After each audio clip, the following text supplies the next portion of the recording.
이 시간에는 서양 문학에 대해서 알아보도록 하겠습니다. 서양 문학의 서사시, 시에 대해서 알아보도록 하겠습니다. 제일 먼저 일리아드. 일리아드는 서사시로서 성격은 영웅적, 서사적, 비극적 내용입니다. 어조는 상과 죽음의 중대사를 논하는 장중한 어조입니다. 특징은 서구 문학의 원류이고 전쟁의 비극과 살육이 장황하게 펼쳐집니다. 배경은 시간적 배경은 BC 13세기경이고 공간적 배경은 트로이 전쟁터입니다. 세제는 트로이 전쟁의 신과 영웅들이고 주제는 처참한 전쟁터에서 혈투하는 영웅들의 용맹과 열정입니다. 작자는 호메로스고 기원전 9세기 또는 기원전 8세기경에 활동한 고대 그리스의 신이고 유럽 문학의 최고의 서사시 일리아드와 오디세아의 저자로 알려져 있습니다. 작품을 보시겠습니다. 아트레우스의 가장 위대한 아드님인 아가메논 왕이여, 그대는 욕심에 있어서도 으뜸합니다. 우리 아카이아 병사들의 마음이 아무리 관대한들 어떻게 그대의 명예를 위한 상을 마련할 수 있겠습니까? 지금 우리에게 공동 소유의 자유가 어디에 있겠습니까? 정념한 도시들로부터 빼앗은 전리품들은 이미 분배가 끝났으니 병사들에게 준 것을 다시 반환할 수도 없습니다. 어서 신의 뜻에 따라 그 여인을 돌려보내 주십시오. 아폴론의 노염을 멈추게 하기 위해서는 아가메논이 차지한 크리세이스를 돌려주어야 한다는 말이다. 그대가 담력한다면 우리 그리스군이 성벽에 의지하는 트로이 시를 함락시켰을 때 그대에게 3곱절 또는 4곱절의 보상을 해드릴 것입니다. 타협의 시작입니다. 그러자 아가메논 왕이 그에게 이렇게 대답했다. 신과 같이 위대한 아킬레스여, 그대가 비록 용맹스러운 장수일지는 모르나 아킬레스를 칭찬하는 척하면서 단호한 적대의식을 드러내고 있습니다.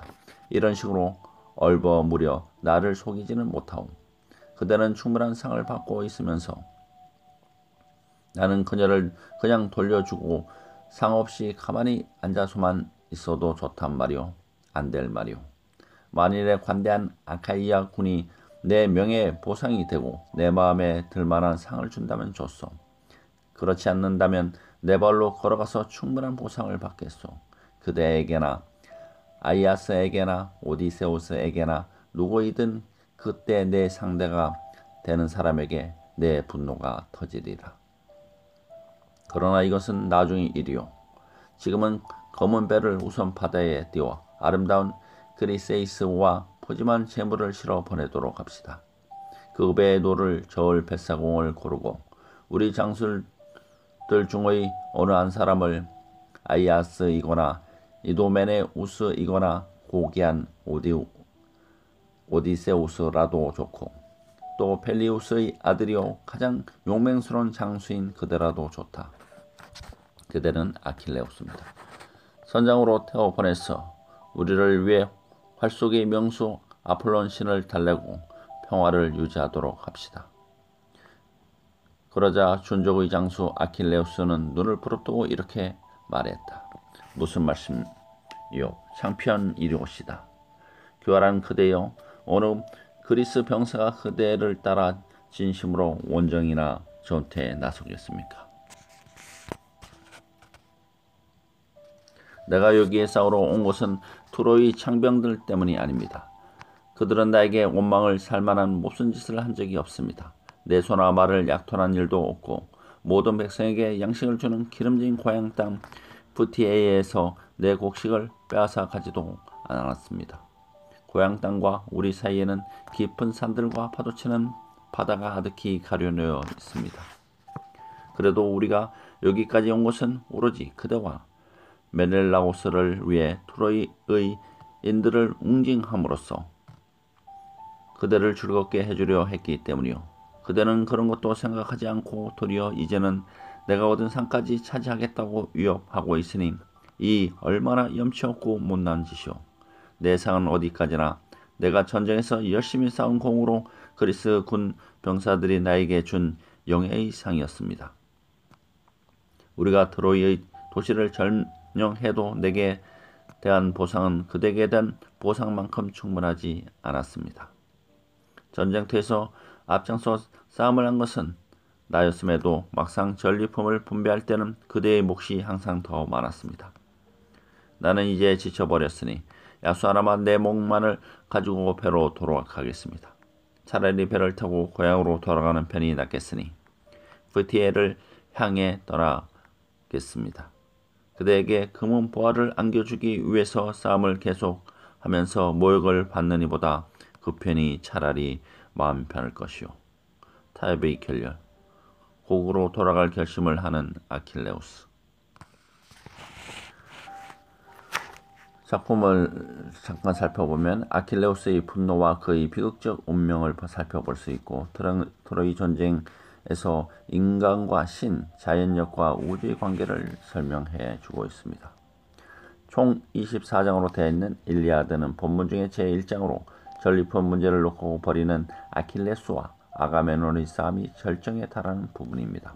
아킬레우스는 그리스군을 대표해서 아가메논에게 모든 전리품의 분배가 이미 끝났음을 상기시킵니다. 그는 아가메논에게 크리세이스를 돌려주고 침착히 다음 공격 때까지 기다리라고 말하지만 아가메논은 그 제안을 수락하는 대신 아카이아 백성들로부터 명예의 상을 받아야 한다는 조건을 달고, 그 조건이 관철되지 않으면 아킬레우스의 상을 빼앗겠다고 위협합니다. 자신의 제안이 받아들이지 않자 아킬레우스는 노염에 불타 자신의 고향으로 돌아갈 결심을 하는 것입니다. 일리아드는 굽이 전승되던 영웅서사시를 호메로스가 나름대로 수용하여 제창한 것입니다. 유럽 문학사에서 서사시의 전범으로 삼는 이 작품은 아킬레우스라는 한 영웅의 투쟁을 통해서 고대인의 사고방식을 잘 보여줍니다.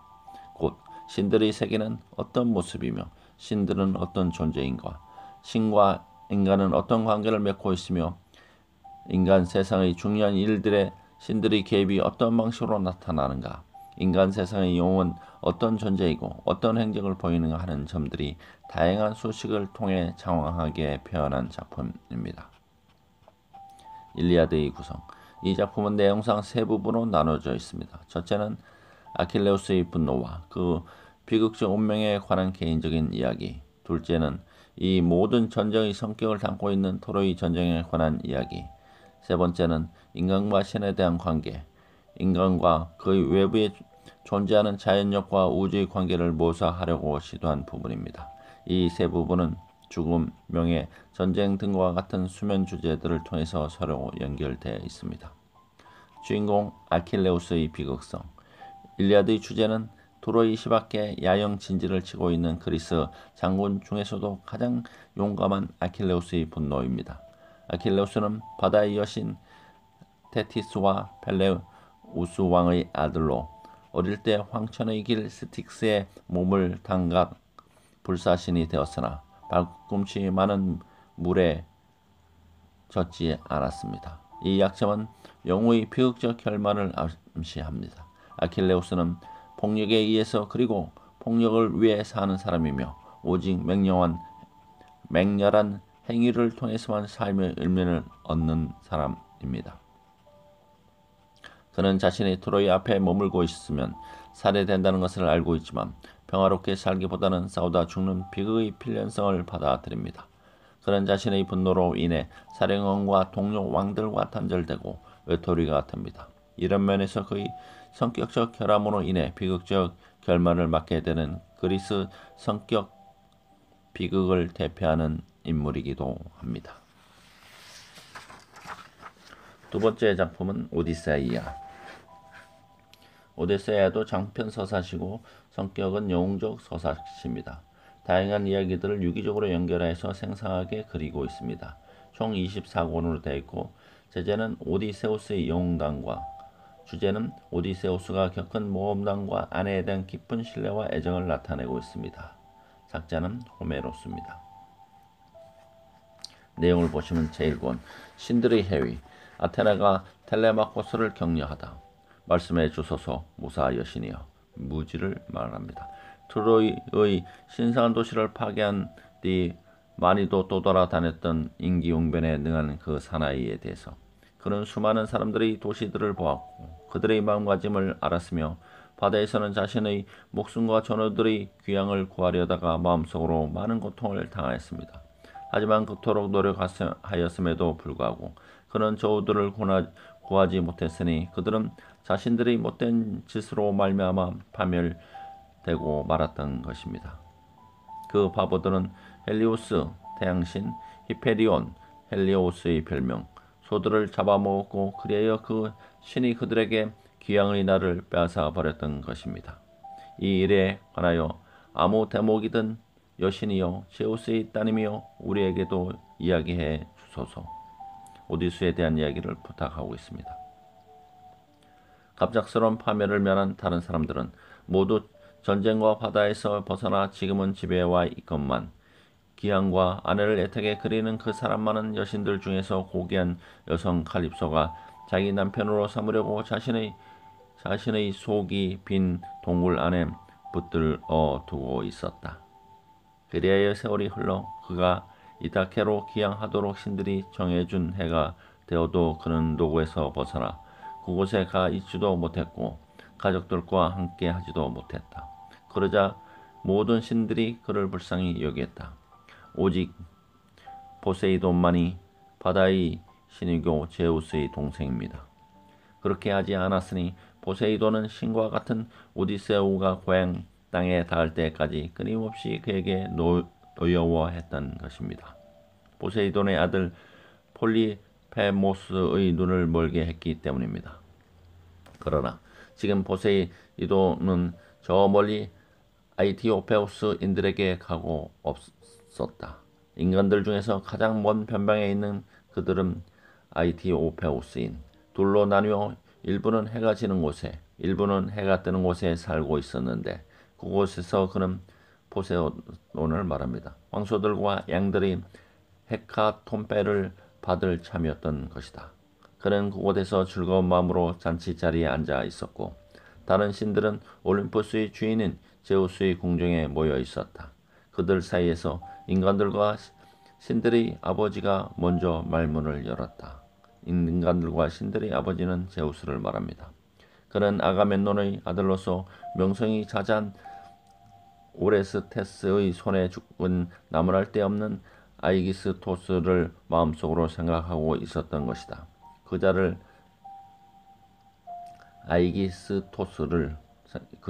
의미합니다. 생각하며 제우스는 신들 사이에 말했다. 아, 인간들은 걸핏하면 신들에게 잘못을 돌리곤 하지요. 그들은 재앙이 우리에게서 비롯된다고 말하지만 사실은 그들 자신의 못된 짓으로 인하여 정해진 목 이상의 고통을 당하는 것이요. 지금 아이기스토스만 하더라도 기항하던 아트레우스의 아들을 죽이고 아가메논을 말합니다. 정해진 몫을 넘어 그의 아내와 클리테네스토라와 결혼하지 않았던가. 그것이 자신의 갑작스러운 파멸이 될 줄 알면서도 말이오. 왜냐하면 우리가 훌륭한 정탐꾼인 아르고스의 살해자 헤르메스를 보내서 오레스테스가 아가메논의 아들 성년이 되어 고향 땅으로 그리워하면 아트레우스의 아들을 살해한 데 대해 복수하게 될 것이니 그를 의사 아가메논을 만나 죽이지도 말고 그의 아내 클리템네스토라에게 구원하지도 말도록 미리 알려주었기 때문이요. 이렇게 말했으나 헤르메스는 호의에도 불구하고 아이기스토스의 마음을 설득하지 못했고 그래서 아이기스토스는 지금 모든 것을 몽땅 잃고 말았소. 인간의 어리석음을 한탄하는 제우스입니다. 작품을 보면은 아버지 오디세우스를 찾아 떠나는 텔레마코스의 여행담입니다. 고향을 향해 떠난 오디오스의 10년 동안의 해상 표류담이고 오디세우스의 귀국과 왕권 도전들에 대한 응징 내용입니다. 오디세이아는 오디세우스의 노래라는 뜻으로 12,110행으로 되어 있는 장편 서사시입니다. 오디세우스가 10년에 걸쳐 해상을 표류하고 귀국하는 이야기를 40일간의 사건으로 처리하였습니다. 전체가 24권으로 되어 있는데 크게 세 부분으로 나눌 수 있습니다. 첫째에서 4권은 오디세우스의 아들 텔레마코스가 아버지를 찾아 떠나는 텔레마코스의 여행담이고, 둘째 부분은 5에서 12권으로 오디세우스의 페루담입니다. 오디세우스가 트로이 함락의 노래를 듣고 눈물을 흘리며 자신의 10년 동안 바다에서 표류한 이야기입니다. 셋째 부분은 13에서 23권으로 오디세우스의 귀국과 그의 아내에게 구원한 자들의 오디세우스가 응징한다는 얘기입니다. 이 하나하나의 이야기를 작가는 교묘히 한데 엮어 혼연일체가 된 장편을 만들어 내었습니다. 이 작품은 오디세우스가 방랑 중에 가릴 수 없이 많은 나라들과 그곳에 사는 사람들의 풍속과 습관을 보고 다닌 모험담 속에 부모와 자식 사이 애정, 부부간의 의리, 가족의 재회 등 아름다운 인정의 이야기를 담고 있습니다. 기양자 모티브와 선원 모티브. 이 작품에서는 기양자 모티브와 선원 모티브자가 나옵니다. 기양자 모티브란 어떤 남자가 젊어서 고향을 떠나 오랫동안 객지를 방랑하다가 천신만고 끝에 마침내 고향에 돌아와서는 아내와 후원자를 죽이고 다시 옛 권리를 회복한다는 모티브이고, 선원 모티브란 어떤 뱃사람이 항해 도중 풍랑을 만나 죽을 뻔하다가 고사 일생으로 혼자 살아남아 온갖 신기한 경험을 하게 된다는 모티브로 해양 민족에게 흔히 볼 수 있는 것입니다. 오디세이아에는 이러한 두 모티브가 오디세우스라는 인물을 통해 트로이 전설과 관련된 문학적 형태가 된 것입니다. 일리아드와 오디세이의 비교.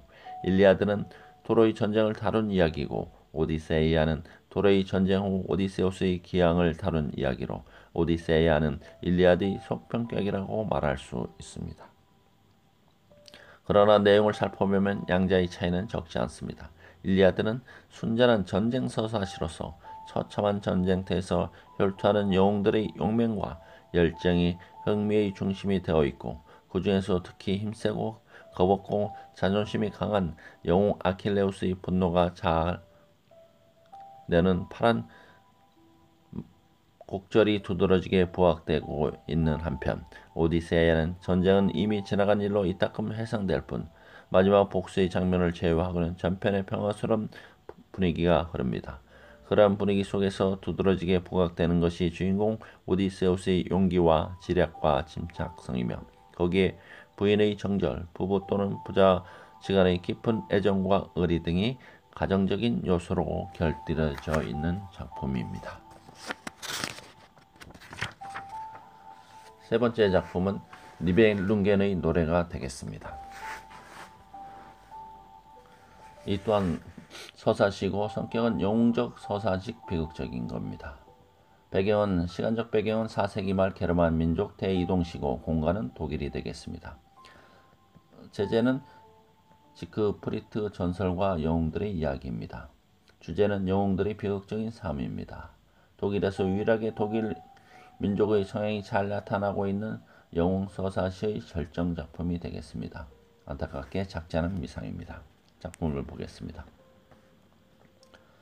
334. 지크프리트여 하고 군터가 말했습니다. 내 그것을 그대의 손에 쥐어줄 것을 약속하겠소. 만약 아름다운 브룬힐트가 여기 이 나라에 온다면 나는 그대에게 내 여동생을 아내로 줄 것이오. 브룬힐트를 얻도록 도와주면 여동생을 아내로 맞게 해줄 것을 약속하고 있습니다. 그러면 그대는 아름다운 그녀와 함께 군터의 여동생인 크림힐트를 말합니다. 영원히 커다란 기쁨 속에서 살 수 있을 것이오. 335. 그 고귀한 영웅들은 지크프리트와 군터를 말합니다. 그것을 선서로서 맹세하였답니다. 하지만 그들은 브룬힐트를 라인으로 데려올 수 있기 전에 이미 그들의 어려움은 그것으로 인해 다만 커졌을 뿐이었죠. 심지어 나중에 그 용감한 자들은 엄청난 위험에 결국에는 복수심 때문에 모두 죽게 된 자신들이 내맡겨져 있음을 보게 되었던 것입니다. 두 사람의 맹세와 미래에 닥칠 불행을 암시하고 있습니다. 336. 지키프리트는 몸을 안 보이게 하는 마법의 망토를 가지고 가야만 했답니다. 지크프리트는 니뱅룽게족의 보물을 지키던 용을 무찌르고 불사신의 용사가 되며 그때 망토를 얻게 되었던 것입니다. 그것은 그 용감한 영웅이 커다란 위험 속에서 알베리히라는 이름의 한 난쟁이로부터 빼앗았던 것입니다. 그 용감하고 막강한 영웅들은 지크프리트와 군사들을 말합니다. 이제 여행 준비를 하게 되겠죠. 337. 힘이 센 지크프리트는 마법의 망토를 입자마자 굉장한 힘을 갖게 되었답니다. 즉 12용사의 힘이 자기 고유의 힘에 더 보태어졌지요. 마법의 술수로 마법의 망토를 이용해서 그는 나중에 그 아름다운 여자 군토의 동생 얻을 수 있었던 것입니다. 338. 게다가 누구나 그 마법의 망토를 입기만 하면 다른 사람에게 눈에 띄지 않고 원하는 것을 할 수 있었습니다. 이러한 방법으로 그는 브룬힐트를 얻었지만 마법의 망토를 이용해서 군토가 브룬힐트를 이기게 함. 역시 그에게는 결과적으로 그것이 너무나 값비싼 일이 되고 말았던 것입니다. 브룬힐트에 의해 죽게 되죠. 마법의 망토 이야기입니다. 339. 그대 지크프리트 영웅이여, 내가 돛을 올리기 전에 나에게 말 좀 구해 주구려. 우리가 그 바다로 나설 때 충분히 영예를 획득하기 위해서는 브룬힐트의 나라의 다른 영웅들도 데리고 가는 것이 더 좋지 않겠소. 3만 명의 용사들은 아주 빨리 몰 수가 있을 것이요. 340. 우리가 아무리 많은 군사를 데리고 간다 할지라도 하고 지크프리트가 이 일을 제기했습니다. 그 여왕은 브룬힐트 오만한 자신감에서 역시 모두를 다 죽게 할 수 있는 식으로 극단적인 공포를 마구 퍼뜨릴 것입니다. 아닙니다. 용감하고 뛰어난 용사들이여, 저는 여러분들에게 좀 더 나은 제안을 해드리겠습니다. 341. 우리들은 더 옛 영웅들처럼 나인강을 따라 내려갈 것입니다. 이제 누가 함께 갈 것인가를 당신께 말씀드리죠. 우리는 4명이 바다를 향해 돛을 올릴 것이고 그 후 어떤 일이 우리에게 생긴다 하더라도 이런 방법으로 우리는 꼭 그 여인을 얻어올 것입니다. 342. 제가 동행달 중 한 사람이며 둘째는 당신이 될 것이고 셋째는 하겐이요 넷째는 용감한 당크바르트입니다. 이로써 우리는 이미 살아서 돌아오리라는 것이 보장되는 것이죠. 왜냐하면 1000명의 장정들이라 하더라도 감히 우리를 섣불리 공격하지는 못할 것이기 때문입니다. 떠나는 영웅들을 표현하고 있습니다. 작품을 볼 것 같으면 일부는 지크프리트의 죽음입니다. 지크프리트는 군토의 여동생인 클리밀트를 얻기 위해서 군토와 브룬힐트의 결혼을 돕지만 그로 인해 암살됩니다. 2부는 크리밀트의 복수입니다. 지크프리트의 죽음에 대한 크리밀트의 복수, 부르군드족의 멸망이 있습니다. 4세기 말경 게르만 민족은 인구가 증가하여 아시아족인 훈족의 압박으로 소위 게르만 민족의 대이동을 하게 됩니다. 니뱅룽게의 노래는 민족 이동식이 역사적 상황을 배경으로 하여 1200년경에 쓰여진 작자 미상의 중세 독일의 영웅 서사시입니다. 이 작품은 1부가 19장, 2부가 20장으로 구성된 총 39장의 대작입니다. 1부에서는 부른군토 왕의 누이 동생인 크림힐트와 네덜란드 왕자인 지크프리트의 결혼, 그리고 그 후에 벌어지는 지크프리트의 암살이 줄거리로 형성되어 있습니다. 2부는 부른군토족의 멸망 이야기입니다. 즉 크림힐트는 지크프리트의 암살에 대한 원수를 갚기 위해서 훈족의 왕인 에첼과 결혼하고 그 왕의 도움으로 뜻을 이룹니다. 그러나 잔인한 복수를 보고 한탄하는 왕의 신하에 의해 그녀 역시 죽게 됩니다. 이로써 부른군토족은 니벨룽겐, 즉 죽음의 나라의 사람이 되고 맙니다. 이 작품에서 게르만 민족의 민족성이 잘 나타나 있습니다. 영웅적이고 비극적인 삶 속에서 게르만인 특유의 철저성과 견인성, 그리고 그에 따른 충성심과 정조관념 등이 지극히 순수하고 소박하게 표현되어 있습니다. 한편 이 작품은 시 전체가 희곡적인 유기적인 구조를 형성하고 있음이 특징적입니다. 즉, 시초인 지크프리트의 암살이 원인이 되고 마지막에 크리멜트의 복수가 결과가 되는 인과관계로 이루어진 작품으로 최후의 절정에 이르기까지 하나의 유기적인 극적 구조를 지니는 사건의 연쇄화 기법이 효과를 발휘하고 있습니다.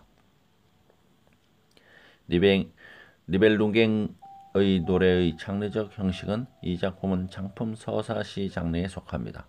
본격적인 소설이 등장하기 이전에 중세 문학은 서사시의 형식을 통해 문학을 창작해왔습니다. 여기에서 서사시는 형식상 시라고 할 수 있으나 내용상으로는 산문 장르로 설정하는 것이 일반적인데 이 작품은 크게 세 부로 나눠져 각부는 장르 구성을 취하고 장 아래 다시 소 제목을 숫자로 표시하고 있습니다. 독일의 영웅 서사시. 독일 중세 영웅 서사시는 궁정 서사시와 함께 중세 문학의 정성기에 꼽히었던 장르입니다. 궁정 서사시가 외국 영향, 특히 프랑스의 영향을 받아 아서 왕의 전설 등으로 소재로 쓰여졌다면 영웅 서사시는 민족 고유의 전설과 민족 이동기에 있어서 영웅가의 소재를 이어받아 거기에 역사적인 사건을 첨부시켜 완성된 것으로 독일 민족 문학의 전형적인 특징을 보여주고 있는 것입니다. 이상 작품 3편을 알아보도록 했습니다. 대단히 감사합니다.